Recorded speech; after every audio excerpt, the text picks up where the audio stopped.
masih ingat malam itu. Malam ketika aku pertama kali melangkahkan kaki ke rumah besar yang kini menjadi penjara emosionalku. Rumah megah dengan pilar-pilar marmer putih, lampu kristal yang berkilau di langit-langit, dan karpet merah yang begitu lembut di bawah kakiku. Tapi di balik kemewahan itu, ada dinginnya tatapan yang menusuk. Tatapan yang seolah berkata bahwa aku tidak layak berada di sini. Aku, Citra, seorang gadis biasa yang menikah dengan pria idamannya, Arga, kini berdiri di ambang kehancuran harga diriku. Arga memegang tanganku erat saat kami memasuki ruang tamu yang luas. Di hadapanku berdiri kedua mertuaku, Bapak Darmawan dan Ibu Sinta. Mereka adalah pasangan yang disegani di kota ini, pemilik perusahaan tekstil terbesar di Jawa Tengah. Wajah mereka kaku, tanpa senyum, hanya sorot mata yang penuh penilaian. Aku mencoba tersenyum, tapi bibirku terasa kaku, seolah tahu bahwa kehangatan yang kucari tak akan pernah kudapatkan di sini. Jadi, ini menantu kami yang baru. Suara Ibu Sinta menggema, tajam dan dingin seperti pisau yang baru diasah. Dia melangkah mendekatiku, matanya menelusuri dari ujung rambutku hingga sepatu sederhana yang kupakai. Cantik sih, tapi biasa saja. Apa yang Arga lihat dari anak ini? Aku menunduk, mencoba menahan getar di hatiku. Arga menggenggam tanganku lebih erat, seolah ingin memberiku kekuatan. Ibu, Citra adalah wanita yang luar biasa. Dia cerdas, baik hati, dan... Cerdas? Baik hati? Potong Ibu Sinta dengan tawa kecil yang penuh ejekan. Arga, anakku, kamu bisa mendapatkan wanita dari keluarga terhormat, dari kalangan atas, bukan gadis kampung yang entah dari mana asalnya. Ibu. Arga menaikkan nada suaranya, tapi aku bisa merasakan getaran di tangannya. Dia tahu ini bukan pertempuran yang mudah dimenangkan. Citra adalah istriku. Aku memilihnya karena aku mencintainya. Bapak Darmawan, yang selama ini diam, akhirnya berdehem. Suaranya dalam, berwibawa, tapi penuh dengan nada merendahkan. Cinta itu tidak cukup, Arga. Pernikahan bukan hanya soal hati, tapi soal status, nama baik, dan warisan. Apa yang bisa dibawa gadis ini ke keluarga kita? Apa dia punya harta, koneksi, atau setidaknya nama yang bisa kita banggakan? Aku ingin berbicara, ingin membela diriku, tapi lidahku keluh. Aku hanya seorang guru SD di sebuah desa kecil, anak dari orang tua sederhana yang hidup dari hasil kebun dan beternak. Aku tidak punya apa-apa untuk dibanggakan di mata mereka, kecuali cinta yang tulus untuk Arga. Tapi di rumah ini, cinta sepertinya adalah mata uang yang tak bernilai. Malam itu, aku dipersilakan tinggal di kamar kecil di sudut rumah, kamar yang lebih mirip gudang daripada tempat tinggal seorang menantu. Arga meminta maaf berulang-ulang, matanya penuh rasa bersalah. Citra, aku janji, aku akan bicara dengan mereka. Mereka hanya butuh waktu untuk mengenalmu. Aku mengangguk, mencoba tersenyum untuknya, tapi di dalam hati, aku tahu ini baru permulaan dari penderitaanku. Hari-hari berikutnya adalah neraka yang terselubung kemewahan. Setiap pagi, aku bangun sebelum matahari terbit. Bukan karena aku ingin, tapi karena Ibu Sinta menuntutku untuk membantu di rumah. Kamu sekarang bagian dari keluarga ini, Citra.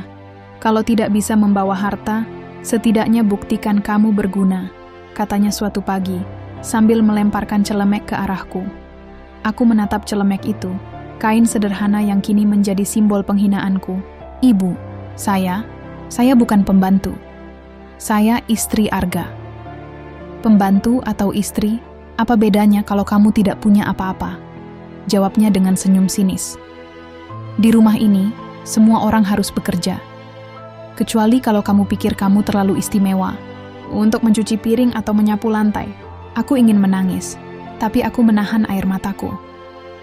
Aku tidak ingin dia melihatku lemah. Aku mengambil celemek itu dan mulai bekerja, menyapu, mencuci, memasak untuk seluruh keluarga. Sementara Ibu Sinta duduk di sofa dengan secangkir teh, mengawasiku Seperti elang yang siap menerkam mangsa, Arga berusaha melindungiku, tapi dia sibuk dengan pekerjaannya di perusahaan keluarga. Setiap kali dia mencoba membelaku, Ibu Sinta selalu punya cara untuk memutarbalikkan situasi. Arga, kamu terlalu memanjakan istrimu. Kalau dia tidak bisa menghormati aturan rumah ini, mungkin dia bukan wanita yang tepat untukmu, katanya suatu malam saat kami sedang makan malam bersama. Aku menunduk, menahan isakan yang ingin keluar dari tenggorokanku. Arga mencoba menjawab, tapi Bapak Darmawan memotongnya. Cukup Arga, ibumu benar. Kalau Citra ingin diterima di keluarga ini, dia harus tahu tempatnya. Kata-kata itu seperti pisau yang ditusukkan berulang-ulang ke hatiku. Aku bukan hanya kehilangan harga diriku, tapi juga mulai meragukan cinta Arga. Apakah dia benar-benar bisa melindungiku dari keluarganya? Apakah aku benar-benar pantas untuknya? Suatu malam, ketika aku sedang mencuci piring di dapur, Ibu Sinta masuk dengan langkah yang berat. Dia membawa setumpuk pakaian kotor dan melemparkannya ke lantai di dekatku. Cuci ini sebelum tidur. Dan jangan lupa, besok pagi aku mau lantai di ruang tamu bersih mengilap. Tamu penting akan datang, dan aku tidak mau malu karena menantu yang tidak becus. Aku menatapnya, air mata akhirnya tak bisa kutahan lagi. Ibu, saya sudah bekerja seharian. Saya capek. Saya juga manusia. Manusia? Ibu Sinta tertawa, suaranya penuh ejekan. Kamu pikir kamu setara dengan kami? Kamu cuma gadis kampung yang beruntung menikah dengan anakku. Kalau bukan karena Arga, kamu sekarang mungkin masih mengajar anak-anak desa yang bau tanah itu. Kata-katanya seperti cambuk yang menghantam wajahku. Aku ingin membalas, ingin berteriak bahwa aku punya harga diri, bahwa aku bukan sampah yang bisa dia injak-injak. Tapi aku hanya bisa menangis dalam diam. Tanganku gemetar saat mengambil pakaian kotor itu. Malam itu, aku menangis di kamar kecilku, memeluk bantal yang sudah basah oleh air mata. Aku merindukan orang tuaku, merindukan rumah sederhana kami di desa, di mana aku merasa dicintai dan dihargai. Aku ingin pulang, tapi aku tahu aku tidak bisa meninggalkan Arga. Dia adalah satu-satunya alasan aku bertahan di neraka ini. Hari demi hari, penghinaan itu semakin menjadi-jadi. Ibu Sinta tidak pernah kehabisan cara untuk membuatku merasa kecil. Suatu sore, dia memanggilku ke ruang tamu, di mana beberapa tamunya, wanita-wanita kaya dengan perhiasan berkilau, sedang duduk mengobrol. Citra, sajikan teh untuk tamu-tamu ini. Perintahnya, suaranya manis tapi penuh racun. Aku mengangguk, menahan rasa malu yang membakar wajahku. Saat aku membawa nampan berisi cangkir teh, salah satu tamu, seorang wanita dengan anting berlian, besar berkata dengan nada merendahkan, "Oh, ini menantumu, Sinta? Lucu juga, seperti pembantu yang berdandan." Tawa mereka menggema di ruangan, dan aku merasa seperti ingin menghilang dari muka bumi. Aku menunduk, berusaha menahan air mata, tapi Ibu Sinta malah menambahkan, "Ya, dia memang membantu di rumah. Kan sayang kalau cuma duduk-duduk, bukan?"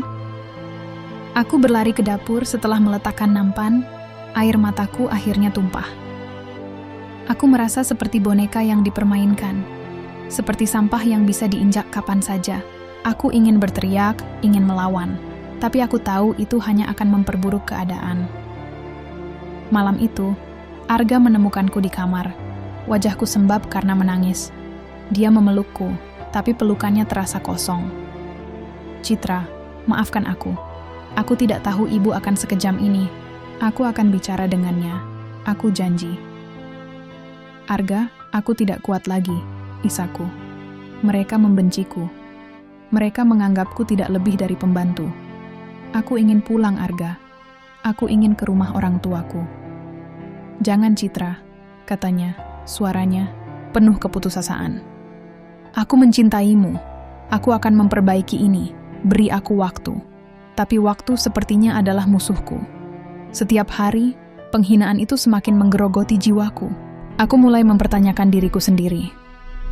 Apakah aku memang tidak pantas untuk Arga? Apakah aku memang hanya gadis kampung yang tidak akan pernah diterima di dunia ini? Di ujung bab ini, aku berdiri di depan cermin di kamar kecilku, menatap wajahku yang pucat dan mata yang merah karena menangis. Aku berjanji pada diriku sendiri bahwa aku akan bertahan, bukan untuk mereka, tapi untuk Arga dan untuk harga diriku. Tapi di dalam hati, aku tahu bahwa badai yang lebih besar sedang menungguku. Hari-hari di rumah megah itu terasa seperti berjalan di atas pecahan kaca. Setiap langkah menyakitkan, setiap nafas penuh dengan beban, dan setiap tatapan dari Ibu Sinta adalah cambuk yang menghantam harga diriku. Aku, Citra, yang dulu percaya bahwa cinta bisa menaklukkan segalanya, kini mulai meragukan diriku sendiri. Apakah aku memang pantas untuk Arga? Apakah aku cukup baik untuk dunia yang begitu asing ini? Pagi itu, matahari belum sepenuhnya terbit ketika aku sudah berdiri di dapur. Tanganku sibuk menggosok panci yang penuh noda lemak. Ibu Sinta telah memutuskan bahwa keluarga akan mengadakan pesta besar malam ini untuk merayakan ulang tahun Bapak Darmawan. Tamu-tamu penting, pengusaha, pejabat, dan keluarga terpandang akan memenuhi rumah ini. Dan aku, seperti biasa, diberi tugas yang lebih cocok untuk sepasukan pembantu. "Citra!" Suara Ibu Sinta menggema dari ruang tamu, tajam seperti pisau. Aku menghentikan gerakanku, menarik napas dalam-dalam, dan berjalan ke arahnya dengan celemek yang sudah lusuh menempel di tubuhku. Dia berdiri di tengah ruangan, tangannya di pinggang, matanya penuh dengan celaan. "Kamu pikir rumah ini akan bersih dengan sendirinya? Lantai di ruang makan masih kotor. Dan jangan lupa, meja makan harus digosok sampai mengkilap. Malam ini adalah malam penting, dan aku tidak mau malu di depan tamu-tamu karena menantu yang tidak becus." Aku menunduk, mencoba menahan getar di bibirku. "Ibu, saya sudah membersihkan ruang makan tadi pagi. Jangan membantah," bentaknya. Suaranya begitu keras hingga aku tersentak. "Kalau kamu bilang sudah bersih, kenapa aku masih melihat debu di sudut? Kamu pikir aku buta? Atau kamu sengaja ingin mempermalukan keluarga ini?" Aku ingin menjawab, ingin memberitahunya bahwa aku sudah bekerja sejak subuh, bahwa tanganku sudah lecet karena menggosok lantai dan peralatan dapur. Tapi kata-kata itu tersangkut di tenggorokanku. Aku hanya bisa mengangguk, menahan air mata yang mulai menggenang. "Maaf Ibu, saya akan bersihkan lagi." "Baiklah, segera lakukan." Dan satu lagi, tambahnya dengan senyum tipis yang penuh racun. "Aku sudah memilihkan pakaian untukmu malam ini. Aku taruh di kamar kecilmu itu. Pastikan kamu memakainya saat melayani tamu." Aku mengerutkan kening, bingung. "Pakaian? Ibu, saya bisa memilih pakaian sendiri." Ibu Sinta tertawa, suaranya penuh ejekan. "Pakaian sendiri? Citra, sayang, pakaianmu itu lebih cocok untuk pasar desa daripada rumah ini. Aku tidak mau tamu-tamuku melihat menantu yang berpakaian seperti petani. Pakai apa yang aku pilih, atau jangan muncul sama sekali di pesta nanti." Kata-katanya seperti tamparan di wajahku. Aku ingin berteriak, ingin bilang bahwa aku bukan boneka yang bisa dia atur sesuka hati. Tapi aku hanya mengangguk, menahan isakan yang ingin keluar. Aku kembali ke dapur, tanganku gemetar saat melanjutkan pekerjaan. Di dalam hati, aku berdoa agar Arga segera pulang, agar dia bisa melihat apa yang aku alami dan menghentikan ini semua. Malam itu, rumah dipenuhi gemerlap lampu dan tawa para tamu. Aroma parfum mahal bercampur dengan bau masakan yang telah kusiapkan seharian penuh. Aku berdiri di depan cermin di kamar kecilku, menatap pakaian yang Ibu Sinta pilih untukku. Gaun sederhana berwarna abu-abu yang lebih mirip seragam pembantu daripada pakaian pesta. Gaun itu longgar, tanpa bentuk, seolah sengaja dipilih untuk membuatku terlihat tidak menarik. Aku memakainya dengan hati yang berat, merasa seperti badut yang dipamerkan untuk diolok-olok. Saat aku melangkah ke ruang pesta, tatapan para tamu langsung tertuju padaku. Ada yang berbisik, ada yang tersenyum sinis, dan ada yang pura-pura tidak melihat. Ibu Sinta berdiri di tengah ruangan, mengenakan gaun sutra merah yang berkilau, anggun seperti ratu. Dia melambaikan tangan padaku, suaranya manis tapi penuh duri. "Citra, sayang, bawa nampan minuman itu ke sini. Tamu-tamu kita haus. Aku mengangguk, mengambil nampan dengan tangan yang gemetar. Saat aku berjalan melewati kerumunan, seorang wanita dengan kalung mutiara besar berkata dengan nada keras, "Sinta, menantumu ini benar-benar membantu sekali, ya, seperti pembantu profesional." Tawa kecil menggema di sekitarku, dan aku merasa wajahku membara. Aku ingin menjatuhkan nampan itu dan lari, tapi aku tahu itu hanya akan membuat Ibu Sinta semakin puas. Aku menunduk, menawarkan minuman kepada tamu-tamu, mencoba mengabaikan bisikan dan tawa yang menusuk telingaku. "Citra," panggil Ibu Sinta lagi. Kali ini dengan nada yang lebih tajam. "Jangan cuma berdiri di situ. Meja di sudut belum dibersihkan. Apa kamu pikir tamu-tamu kita ingin makan di meja yang kotor?" Aku menatapnya, air mata mulai menggenang di mataku. "Ibu, saya sudah membersihkan meja itu tadi sore." "Jangan membantah," bentaknya. Kali ini cukup keras hingga beberapa tamu menoleh. "Kalau aku bilang kotor, berarti kotor. Pergi ambil kain lap dan bersihkan sekarang juga." Aku merasa seperti dunia runtuh di sekitarku. Aku berjalan ke dapur dengan langkah gontai, air mata akhirnya tumpah di pipiku. Di dapur, aku bersandar pada meja, menangis dalam diam, mencoba menahan isakan agar tidak terdengar. Aku merasa seperti bukan manusia lagi, hanya boneka yang dipermainkan untuk hiburan orang lain. Arga pulang larut malam itu, wajahnya penuh kelelahan. Dia menemukanku di dapur, masih memakai gaun abu-abu yang memalukan itu. Tanganku sibuk mencuci gelas-gelas kotor. Dia mendekat, matanya penuh rasa bersalah. "Citra, kenapa kamu masih di sini? Pesta sudah selesai.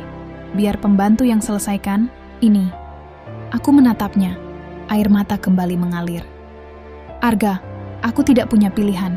Ibumu, dia memerintahku untuk melakukan semua ini. Dia bilang aku harus membuktikan bahwa aku berguna." Arga menggenggam tanganku, suaranya gemetar. "Ini sudah keterlaluan. Aku akan bicara dengan ibu besok pagi. Aku janji, Citra, aku akan menghentikan ini."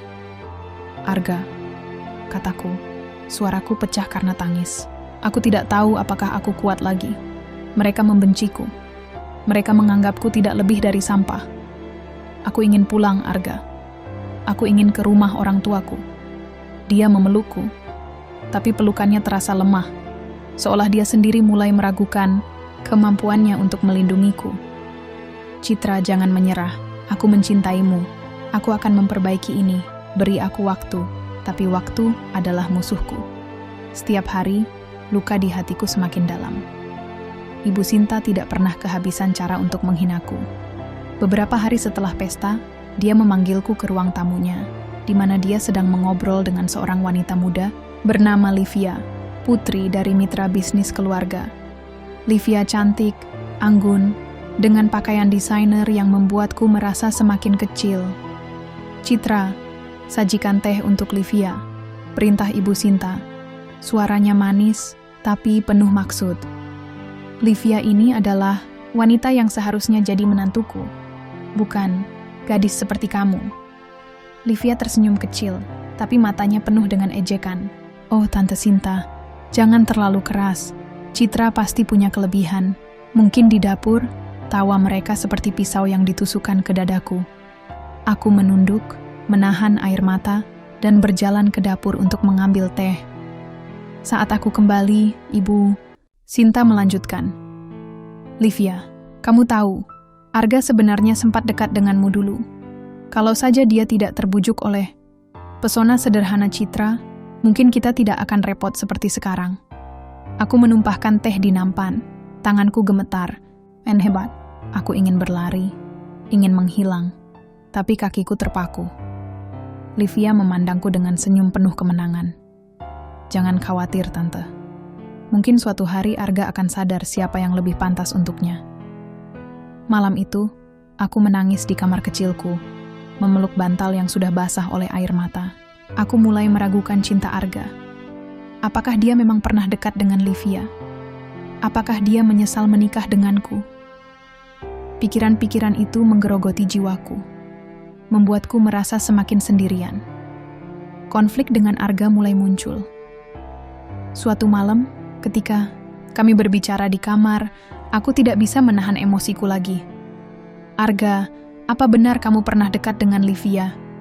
Apa ibumu benar bahwa aku bukan pilihan yang tepat untukmu? Arga menggeleng, matanya penuh keputusasaan. Citra, itu masa lalu. Aku memilihmu karena aku mencintaimu. Livia tidak berarti apa-apa bagiku. Tapi kenapa aku merasa seperti beban? Isakku. Kenapa aku harus hidup seperti ini, Arga? Aku bukan pembantu. Aku istrimu. Tapi ibumu, dia memperlakukanku seperti aku tidak ada harganya. Arga memelukku, tapi kata-katanya terasa kosong. Aku akan bicara dengan ibu. Aku janji, Citra.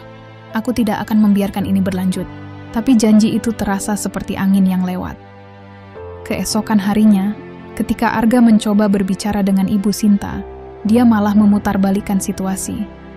Arga, kamu terlalu memanjakan istrimu. Kalau dia tidak bisa menghormati aturan rumah ini, mungkin dia memang tidak cocok untuk keluarga kita, katanya dengan nada dingin. Aku mendengar percakapan itu dari dapur, dan hatiku hancur. Aku mulai merasa bahwa perjuanganku sia-sia. Aku menulis surat untuk orang tuaku malam itu, menuangkan semua penderitaanku di atas kertas. Aku menulis tentang penghinaan, tentang rasa malu, tentang keinginanku untuk pulang. Tapi aku belum berani mengirimkannya. Aku takut mereka akan khawatir, takut mereka akan merasa gagal sebagai orang tua. Di akhir bab ini, aku berdiri di depan cermin, menatap wajahku yang pucat dan mata yang merah karena menangis. Gaun abu-abu itu masih menempel di tubuhku, simbol dari penghinaan yang kualami. Aku merasa seperti kehilangan diriku sendiri, seperti jiwaku telah direnggut oleh tatapan dan kata-kata Ibu Sinta.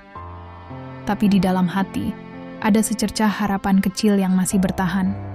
Harapan bahwa Arga akan menepati janjinya, bahwa aku akan menemukan kekuatan untuk melawan.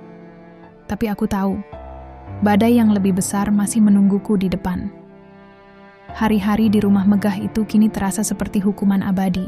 Setiap pagi, aku bangun dengan rasa takut yang menggerogoti hatiku, bertanya-tanya apa lagi yang akan Ibu Sinta dan Bapak Darmawan lakukan untuk menghancurkan harga diriku. Aku, Citra, yang dulu penuh dengan mimpi dan harapan, kini merasa seperti bayangan dari diriku sendiri, kosong, rapuh, dan hampir menyerah. Tapi aku masih bertahan. Entah karena cinta untuk Arga, atau karena keras kepalaku yang menolak untuk hancur sepenuhnya. Pagi itu, aku berdiri di dapur. Tanganku sibuk mengupas sayuran untuk makan malam keluarga. Ibu Sinta telah memerintahkanku untuk menyiapkan jamuan khusus karena tamu penting, seorang investor besar, akan datang malam ini. Aku sudah bekerja sejak subuh, menyapu, mengepel, dan memasak, tapi tidak ada sepatah kata pun pujian dari mulut Ibu Sinta. Yang ada hanya celaan, selalu celaan. Citra, suaranya menggema dari ruang tamu, seperti bel yang memanggil anjing untuk datang. Aku menarik napas dalam-dalam, mencoba menenangkan jantungan di dadaku, dan berjalan ke arahnya. Dia berdiri di depan meja makan, memeriksa piring-piring yang telah kugosok hingga mengkilap. Matanya menyipit, penuh dengan ketidakpuasan. Kamu bilang ini bersih? Lihat, ada noda di sini. Katanya menunjuk piring yang jelas-jelas bersih. Aku mendekat, memeriksa piring itu dengan hati-hati. Ibu, saya sudah menggosoknya 2 kali. Tidak ada noda. Jangan membantah. Bentaknya, suaranya begitu keras hingga aku tersentak. Kamu, pikir aku tidak tahu apa itu bersih? Kalau kamu tidak bisa melakukan tugas sederhana seperti ini, apa gunamu di rumah ini? Aku menunduk, menahan air mata yang mulai menggenang. Maaf ibu, saya akan cuci lagi. Baiklah, segera lakukan. Dan jangan lupa, malam ini kamu harus melayani tamu dengan sempurna. Jangan sampai aku malu karena menantu yang tidak tahu diri. Katanya dengan nada penuh racun, lalu berbalik meninggalkanku dengan rasa malu yang membakar wajahku. Aku kembali ke dapur, tanganku gemetar saat menggosok piring yang sudah bersih itu. Aku merasa seperti robot, melakukan tugas-tugas tanpa henti, tanpa penghargaan, tanpa sedikit pun kehangatan. Di dalam hati, aku berdoa agar Arga segera pulang, agar dia bisa melihat penderitaanku dan menghentikan ini semua. Tapi Arga semakin jarang di rumah, sibuk dengan pekerjaannya di perusahaan keluarga, dan aku mulai merasa bahwa dia juga mulai menjauh dariku. Malam itu, rumah dipenuhi tamu-tamu berpakaian mewah. Lampu kristal di ruang makan memantulkan cahaya yang menyilaukan, tapi di mataku, semua itu hanya topeng untuk menyembunyikan kejamnya dunia ini. Aku mengenakan gaun sederhana yang lagi-lagi dipilih Ibu Sinta. Kali ini, berwarna coklat tua, longgar, dan tanpa hiasan, seolah sengaja membuatku terlihat seperti bayangan di antara kemewahan tamu-tamu lainnya. Aku membawa nampan berisi minuman, berjalan dengan hati-hati di antara kerumunan, mencoba mengabaikan bisikan dan tatapan merendahkan yang kuterima.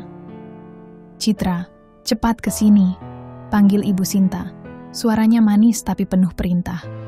Aku mendekat, menawarkan minuman kepada tamu-tamu di dekatnya. Salah satu tamu, seorang pria tua dengan jas mahal, memandangku dengan senyum tipis. "Sinta, menantumu ini benar-benar rajin ya, seperti pembantu yang terlatih." Tawa kecil menggema, dan aku merasa wajahku membara. Aku ingin menjatuhkan nampan itu dan lari, tapi aku tahu itu hanya akan membuat Ibu Sinta semakin puas. Aku menunduk, menahan air mata, dan melanjutkan tugasku. Tapi malam itu, nasib sepertinya bertekad untuk menghancurkanku sepenuhnya. Saat aku membawa nampan berisi gelas anggur, kakiku tersandung karpet yang sedikit terlipat. Nampan itu miring, dan beberapa gelas jatuh ke lantai, pecah dengan suara yang menggema di ruangan yang tiba-tiba hening. Semua mata tertuju padaku, dan aku merasa seperti ingin lenyap dari muka bumi. "Citra!" Suara Ibu Sinta seperti petir di tengah badai. Dia melangkah mendekatiku, wajahnya merah karena marah. "Kamu sengaja ingin mempermalukan kami, ya? Apa, susahnya membawa nampan dengan benar?" Aku gemetar, air mata sudah mengalir di pipiku. "Maaf Ibu, saya tidak sengaja." Tanpa peringatan, tangan Ibu Sinta terangkat, dan sebuah tamparan keras mendarat di pipiku. Suaranya bergema di ruangan, lebih keras daripada pecahan gelas tadi. Aku tersentak, tanganku memegang pipi yang terasa panas. Air mata mengalir deras. Para tamu terdiam, beberapa berbisik, tapi tidak ada yang bergerak untuk membantuku. "Kamu tidak tahu malu," bentak Ibu Sinta, suaranya penuh kebencian. "Kamu pikir kamu bisa seenaknya membuat kami malu di depan tamu? Kalau kamu tidak bisa melakukan tugas sederhana ini, sebaiknya kamu keluar dari rumah ini sekarang juga." Aku ingin berbicara, ingin membela diri, tapi tenggorokanku tercekat. Aku hanya bisa menunduk, menangis dalam diam, sementara tamu-tamu kembali berbicara seolah tidak terjadi apa-apa. Aku berlari ke dapur, bersandar pada meja, dan menangis hingga dadaku sesak. Aku merasa seperti bukan manusia lagi, hanya sampah yang bisa diinjak kapan saja. Malam itu, ketika tamu-tamu sudah pulang, Bapak Darmawan memanggilku dan Arga ke ruang kerjanya. Aku berdiri di sudut ruangan, masih memegang pipi yang memar, sementara Arga duduk dengan wajah penuh ketegangan. Bapak Darmawan menatapku dengan mata dingin, seperti menilai barang yang tidak berharga. "Citra," katanya, suaranya dalam dan penuh wibawa. "Malam ini kamu sudah mempermalukan keluarga kami. Ini bukan pertama kalinya. Aku mulai berpikir bahwa pernikahan ini adalah kesalahan." Aku tersentak, menatap Arga, berharap dia akan membelaku. Tapi Arga hanya menunduk, tangannya mengepal. "Bapak, apa maksudnya?" tanyaku, suaraku gemetar. "Maksudku jelas," jawab Bapak Darmawan. Suaranya seperti pisau yang memotong. "Kamu tidak cocok untuk Arga. Kamu tidak membawa apa-apa ke keluarga ini.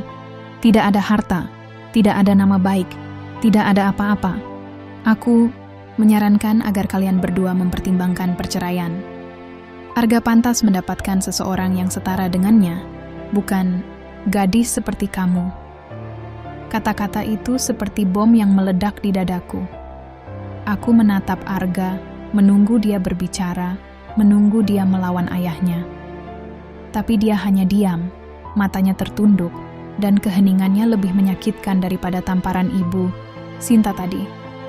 "Arga," isaku, "katakan sesuatu. Katakan bahwa kamu tidak setuju dengan ini." Arga akhirnya menatapku, matanya penuh dengan konflik. "Citra, aku tidak tahu. Aku mencintaimu, tapi Bapak mungkin ada benarnya. Aku tidak ingin kamu terus menderita seperti ini." Dunia seolah runtuh di sekitarku. Aku menatap pria yang kucintai, pria yang kujadikan alasan untuk bertahan di neraka ini, dan aku tidak mengenalinya lagi. "Jadi kamu setuju? Kamu setuju kalau kita bercerai?" tanyaku. Suaraku pecah karena tangis. "Aku tidak bilang begitu," jawabnya. Suaranya lemah. Aku tidak tahu apa yang harus kulakukan, Citra. Aku ingin kamu bahagia, tapi aku juga tidak bisa melawan keluargaku. Aku ingin berteriak, ingin memukuli dadanya, ingin menangis hingga dunia mendengar penderitaanku. Tapi aku hanya berdiri di sana, menatapnya dengan air mata yang tak henti-hentinya mengalir. "Arga, kalau kamu tidak bisa melindungiku, kalau kamu tidak bisa membelaku, maka aku bukan apa-apa di sini," kataku, suaraku hampir tak terdengar. Bapak Darmawan berdehem, memotong keheningan yang menyakitkan itu. "Pikirkan baik-baik, Arga.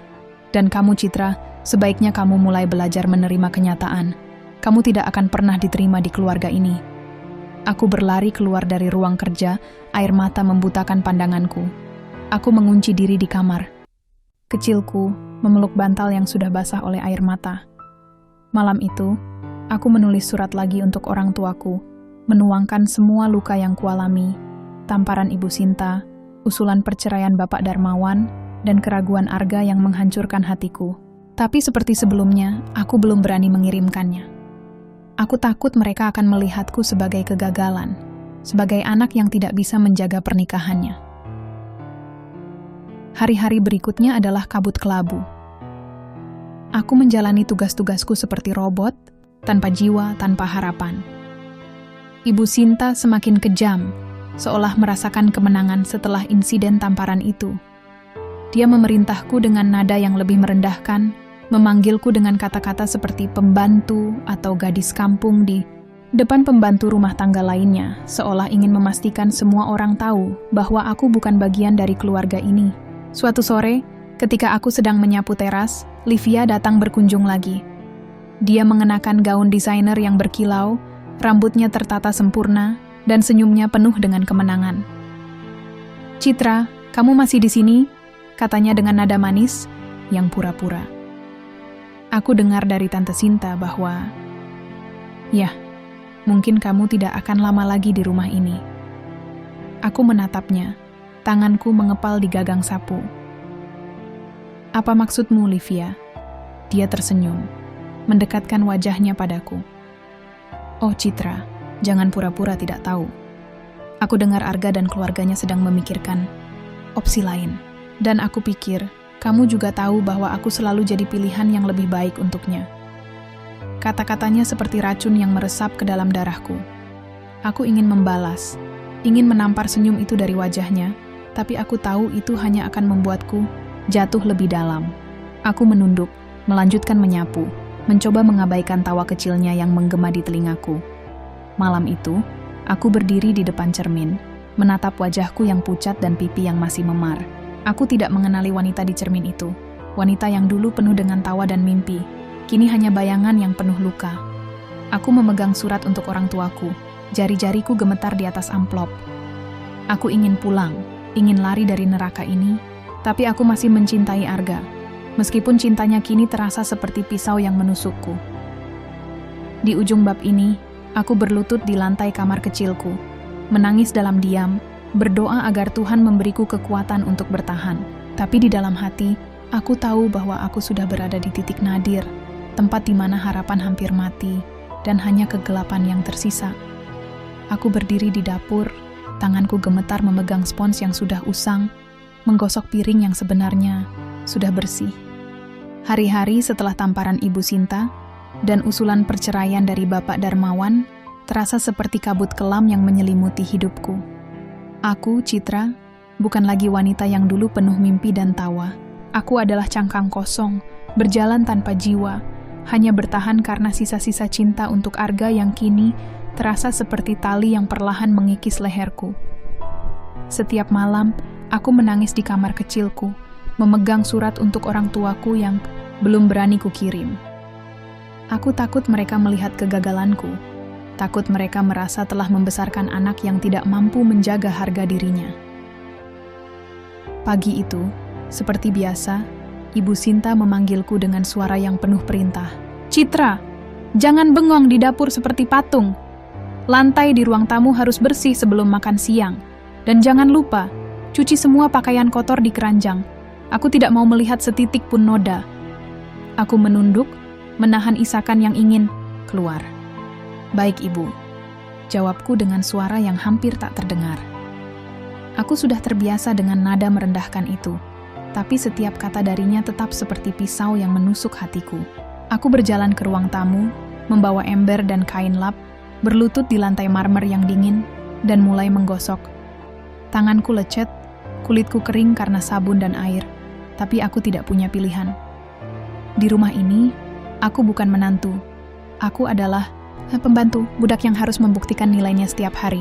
Arga tidak di rumah lagi. Dia semakin sering menghabiskan waktu di kantor, menghindari konflik dengan orang tuanya, atau mungkin menghindari aku. Setiap kali dia pulang, matanya penuh rasa bersalah, tapi kata-katanya kosong. "Citra, aku akan bicara dengan mereka," katanya berulang-ulang, tapi janji itu terasa seperti angin yang lewat, tidak pernah membawa perubahan. Aku mulai meragukan apakah dia masih mencintaiku, atau apakah dia juga mulai percaya bahwa aku tidak pantas untuknya. Hari itu, saat aku sedang mencuci pakaian di belakang rumah, sebuah mobil mewah berhenti di depan gerbang.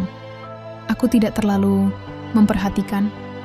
Tamu-tamu keluarga Arga sering datang dengan mobil seperti itu. Tapi ketika pembantu rumah tangga berlari ke arahku, wajahnya penuh kebingungan, aku merasa ada sesuatu yang berbeda. "Mbak Citra, ada tamu di depan," mereka bilang. Mereka orang tua Mbak Citra. Jantungku berhenti sejenak.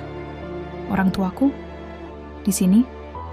Aku menjatuhkan pakaian yang sedang kucuci. Air sabun membasahi gaunku yang lusuh. Aku berlari ke depan rumah. Jantungku berdegup kencang, campur aduk antara harapan dan ketakutan. Apakah mereka tahu penderitaanku? Apakah surat yang akhirnya kukirim minggu lalu sampai ke tangan mereka? Di ruang tamu, aku melihat mereka. Bapak dan Ibu, orang tuaku yang selama ini kusebut sebagai petani sederhana dari desa. Tapi pemandangan di depanku membuatku terpaku. Bapak mengenakan jas hitam yang rapi, rambutnya disisir dengan sempurna, dan Ibu mengenakan gaun sutra hijau zamrud yang anggun, dengan kalung mutiara yang berkilau di lehernya. Mereka tidak terlihat seperti petani yang kukenal. Mereka terlihat seperti orang-orang terpandang, penuh wibawa, dan jauh dari bayangan miskin yang selalu diucapkan Ibu Sinta. "Citra," seru Ibu. Matanya langsung memerah saat melihatku. Dia berlari ke arahku, memelukku erat, dan aku merasakan kehangatan yang sudah lama hilang dari hidupku. Aku menangis di pelukannya. Air mataku membasahi gaunnya yang mahal.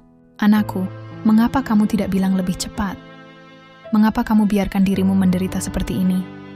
"Ibu, Bapak," isaku. Suaraku pecah. Aku tidak ingin kalian khawatir. Aku pikir aku bisa menangani ini sendiri." Bapak mendekat. Tangannya yang kuat memegang bahuku. Matanya penuh dengan kemarahan yang terkendali, tapi juga kasih sayang yang tak pernah pudar. "Citra, kamu anak kami. Tidak ada penderitaan yang harus kamu tanggung sendirian. Kami datang karena suratmu. Kami tahu semuanya." Ibu Sinta dan Bapak Darmawan masuk ke ruang tamu. Wajah mereka kaku, seolah tidak siap dengan kehadiran orang. Tuaku. Ibu Sinta, yang biasanya penuh dengan nada merendahkan, terlihat bingung. "Siapa ini?" tanyanya, suaranya bergetar, seolah merasakan bahwa sesuatu yang besar sedang terjadi. Bapak melangkah maju, suaranya dalam dan penuh wibawa. Kami adalah orang tua Citra. Saya Harsono, dan ini istri saya, Lestari. Kami datang untuk menjenguk anak kami, yang sepertinya telah diperlakukan tidak layak di rumah ini. Ibu Sinta tersenyum kaku, mencoba menutupi kegugupannya. Oh, selamat datang. Tapi, maaf, kami tidak tahu kalau Citra punya orang tua yang, ya, seperti kalian. Kalian pikir apa? Potong ibu, suaranya tajam tapi penuh martabat.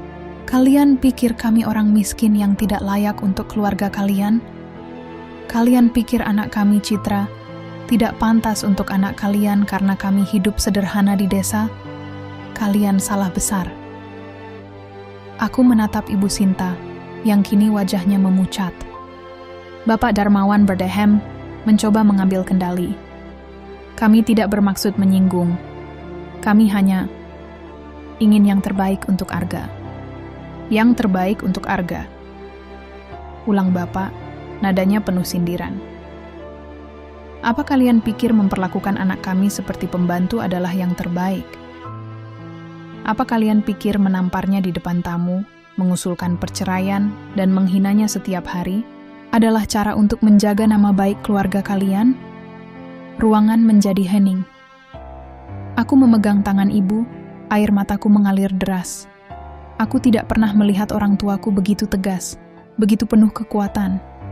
Selama ini, aku hanya tahu mereka sebagai petani sederhana yang hidup dari kebun dan ternak.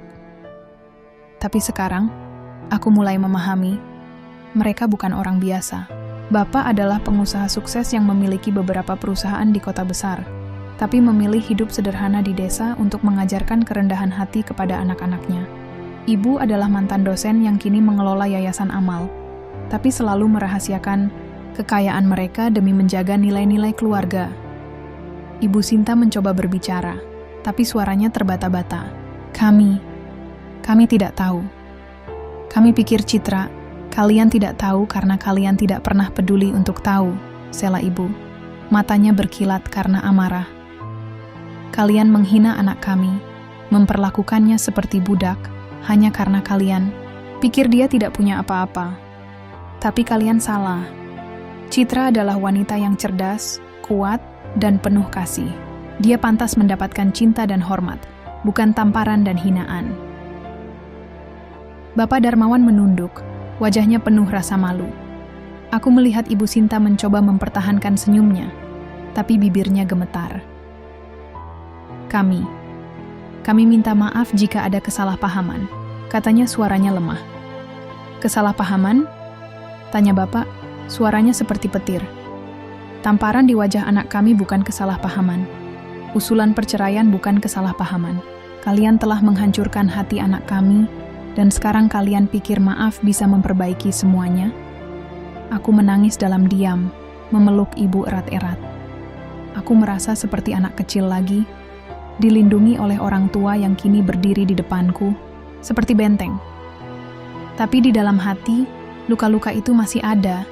Tamparan Ibu Sinta, kata-kata Bapak Darmawan, dan keraguan Arga yang menghancurkan kepercayaanku pada cinta. Arga masuk ke ruangan, wajahnya pucat. Dia menatapku, lalu ke orang tuaku, seolah tidak percaya dengan apa yang dilihatnya. Citra, Bapak, Ibu, saya tidak tahu kalian di sini, katanya. Suaranya penuh kebingungan. Arga, kata ibu, suaranya lembut tapi penuh tekanan. Kami datang karena anak kami menderita. Kami tahu segalanya, bagaimana ibumu menamparnya, bagaimana ayahmu mengusulkan perceraian, dan bagaimana kamu tidak melakukan apa-apa untuk melindunginya. Arga menunduk, matanya penuh rasa bersalah. Saya mencintai Citra. Saya tidak ingin ini terjadi. Kalau kamu mencintainya, mengapa kamu diam? Tanya Bapak, suaranya keras. Mengapa kamu membiarkan istri yang kamu pilih diperlakukan seperti sampah? Apa artinya cinta kalau kamu tidak bisa melindunginya? Aku menatap Arga, menunggu jawabannya, menunggu sesuatu yang bisa mengembalikan kepercayaanku padanya. Tapi dia hanya diam, tangannya mengepal, dan keheningannya seperti pisau yang kembali menusuk hatiku. Aku ingin berlari ke pelukannya, ingin percaya bahwa dia masih pria yang kucintai, tapi luka-luka itu terlalu dalam. "Citra," kata ibu, tangannya memegang wajahku dengan lembut. "Kami akan membawamu pulang. Kamu tidak perlu tinggal di tempat yang tidak menghargaimu." Aku menangis memeluk ibu erat-erat. "Ibu, aku masih mencintai Arga, tapi aku tidak tahu apakah aku bisa bertahan lagi." "Kami tahu, Nak," kata bapak, suaranya penuh kasih. "Tapi kamu tidak sendirian. Kami di sini untukmu, dan kami tidak akan membiarkan siapapun menghinamu lagi." Ibu Sinta dan Bapak Darmawan berdiri di sudut ruangan, wajah mereka penuh rasa malu. Untuk pertama kalinya, mereka tidak punya kata-kata untuk membela diri. Aku melihat Livia yang tiba-tiba muncul di pintu, wajahnya pucat saat menyadari siapa orang tuaku. Dia tidak berani berbicara, hanya menunduk dan berbalik pergi, seolah tahu bahwa permainannya telah berakhir. Malam itu, aku berkemas di kamar kecilku, memasukkan pakaian-pakaian sederhanaku ke dalam tas. Aku memandang cermin, melihat wajahku yang pucat dan mata yang merah karena menangis. Tapi kali ini, ada secercah cahaya di mataku. Cahaya dari kehadiran orang tuaku, dari kekuatan yang mereka berikan kepadaku. Aku tahu perjalanan ini belum selesai, tapi untuk pertama kalinya, aku merasa tidak sendirian. Di ujung bab ini, aku berdiri di depan rumah megah itu. Tanganku memegang tas kecil dengan orang tuaku di sampingku. Aku menoleh ke Arga yang berdiri di pintu, matanya penuh air mata. "Citra," katanya, suaranya pecah. "Jangan pergi. Aku akan memperbaiki semuanya." Aku tersenyum kecil, tapi hatiku masih terluka. "Arga, aku perlu waktu. Aku perlu menemukan diriku sendiri lagi." Dengan langkah berat, aku berjalan menuju mobil orang tuaku, meninggalkan rumah yang telah menjadi penjara emosionalku. Di dalam hati, aku tahu bahwa ini bukan akhir, tapi awal dari perjuangan baru. Perjuangan untuk mengembalikan harga diriku, untuk menemukan kembali cinta yang telah terkubur di bawah luka. Angin sore menyusup ke sela-sela jendela rumah tua milik orang tua Citra. Aroma kayu tua yang lembab dan aroma melati yang digantungkan Ibu Sinta seminggu lalu bercampur, menyesakkan dada Citra saat ia duduk di ruang tengah. Di hadapannya, duduklah Ibu Sinta dan Bapak Darmawan. Wajah mereka jauh dari angkuh seperti dulu. Kini, ada kerutan cemas dan sorot mata yang tak berani menatap langsung putri satu-satunya. "Kami hanya ingin kau tahu, Nak. Kami minta maaf. Kami salah." Suara Ibu Sinta nyaris tak terdengar. Tangannya gemetar, memegang cangkir teh yang sudah lama dingin. Citra tak menjawab. Matanya menatap lurus ke depan, bukan pada orang tuanya, tetapi pada luka-luka tak kasat mata yang mereka tinggalkan. "Kami tidak tahu cara mencintai yang benar." Bapak Darmawan akhirnya bicara, suaranya pelan, berat. "Kami kira, jika kami arahkan hidupmu, kau akan aman. Ternyata, kami hanya membuatmu merasa kecil, dan itu tak pernah kami maksudkan. Kalian memperlakukan aku seolah aku tak berharga," ucap Citra lirih, menatap langsung ke arah mereka. "Seolah aku cuma alat untuk menyenangkan semua orang. Tapi kalian lupa, aku juga manusia," terdengar isakan dari Ibu Sinta. Bapak Darmawan memejamkan mata, menunduk dalam diam. "Aku memaafkan kalian," lanjut Citra. Suaranya bergetar namun tegas. "Bukan karena aku sudah sembuh, tapi karena aku ingin berhenti membawa beban ini. Aku ingin sembuh. Aku ingin kuat untuk diriku dan untuk Arga." Keduanya mengangguk, tapi tak ada pelukan hangat atau pelampiasan emosional yang biasa kita bayangkan dalam adegan pengampunan. Yang ada hanyalah kesunyian berat, penuh dengan bayangan masa lalu yang tidak bisa dibalikkan. Hari-hari Citra di rumah itu seperti menapak di antara reruntuhan. Tiap sudut rumah mengingatkan akan luka, tapi anehnya, justru dari situ dia belajar berdiri. Pagi itu, telepon dari Arga masuk. "Arga, sayang, kamu baik-baik saja?" "Citra, masih belum bisa bilang baik, tapi aku berusaha." "Arga, Aku janji aku akan jadi suami yang lebih baik. Aku tahu aku harus lebih tegas terhadap mereka. Citra, kenapa kamu diam saja waktu itu, Arga? Waktu mereka mempermalukanku? Arga, terdiam lama. Aku takut, Citra. Aku takut kehilangan mereka dan kamu. Tapi ketakutanku itu malah membuatku kehilangan diriku sendiri dan hampir kehilangan kamu. Tangis menetes tanpa suara di pipi Citra. Tapi untuk pertama kalinya, dia tak menyembunyikannya. Citra, aku ingin kita memperbaiki semuanya, tapi aku tidak bisa kembali seolah-olah tidak terjadi apa-apa. Arga, aku tak berharap begitu. Aku ingin memperjuangkanmu, bukan menyelamatkan diriku sendiri. Arga datang. Wajahnya lelah tapi tekadnya kuat. Mereka berjalan di taman belakang, rumah, tempat Citra dulu sering bermain sendirian karena tidak diizinkan bermain di luar pagar. Aku bicara pada orang tuaku, kata Arga. Aku katakan kalau mereka tidak boleh ikut campur lagi. Ini hidup kita, bukan mereka. Dan mereka? Tanya Citra. Mereka marah, tapi aku tidak peduli. Aku lelah menjadi boneka. Dan aku muak melihat kamu terluka karenanya. Citra menghentikan langkah, menatap Arga. Aku ingin kita mulai dari awal, tapi dengan syarat apa saja. Kita ke konseling pernikahan, kita belajar berkomunikasi ulang. Dan kamu harus belajar berdiri di sampingku, bukan hanya mengangguk untuk meredam konflik. Arga tersenyum kecil. Aku sudah mendaftar. Pertemuan pertama minggu depan. Di ruang konseling, Arga dan Citra membuka lapisan-lapisan luka mereka. Kenapa kamu merasa kamu harus selalu menjadi penengah, Arga? Tanya sang konselor. Karena aku besar di rumah yang penuh pertengkaran. Aku pikir kalau semua diam itu artinya damai. Dan kamu, Citra? Sang konselor beralih. Aku terbiasa dianggap salah. Jadi aku pikir mencintai berarti mengorbankan diri. Aku tidak tahu bagaimana caranya mencintai diri sendiri. Mereka menangis, tertawa, marah, tapi mereka belajar bersama. Citra berdiri di depan cermin besar yang tergantung di kamar masa kecilnya. Cermin itu dulu sering jadi saksi ia menangis diam-diam. Tapi kali ini, ia tersenyum kecil.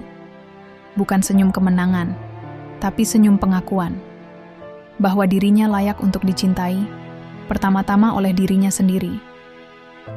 Dalam pantulan itu, ia melihat wanita yang pernah hancur, tapi kini bangkit. Aku bukan milik siapa-siapa, katanya pelan pada dirinya sendiri. Tapi aku milik diriku sendiri, dan itu cukup.